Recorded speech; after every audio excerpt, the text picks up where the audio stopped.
I first became inspired to be a teacher when I was growing up. I had originally wanted to be a nurse, and then I stepped on a nail and saw the blood, and I was like, that's not for me. Went and laid down underneath my dad's pool table and looked up, and there was a chalkboard. So I just started drawing and coloring on that chalkboard, and it's strange to say, but that little interaction as a child inspired me to be a teacher later. My favorite teacher of all time was Mr. Larry Burton. He was a social studies teacher at Jefferson Junior High. I was in his classes in 7th and 8th and 9th grade, and I was part of his academic games.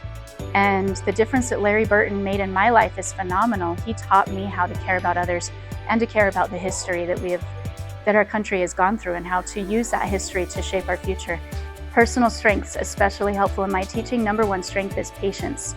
Everything about the day will change at any given time, and the more I have patience, the easier I adapt to the changes that come our way. And the more the students realize that change is okay, you just go with it. I motivate my students to become active learners by keeping them active, keeping them engaged. We love to get up and move. We love to make the learning applicable.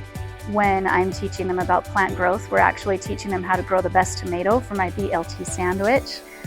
Just keeping them involved and active and making it real world applicable is going to keep their interest longer.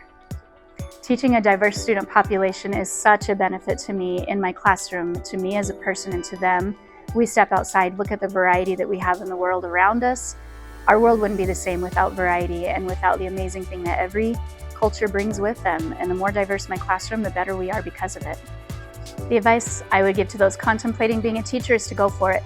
If you're already contemplating it, then you're already thinking about your why and why you would be looking to get into the classroom. And if you're already thinking about it, I truly say go for it and see what you can do with it. It's the best job.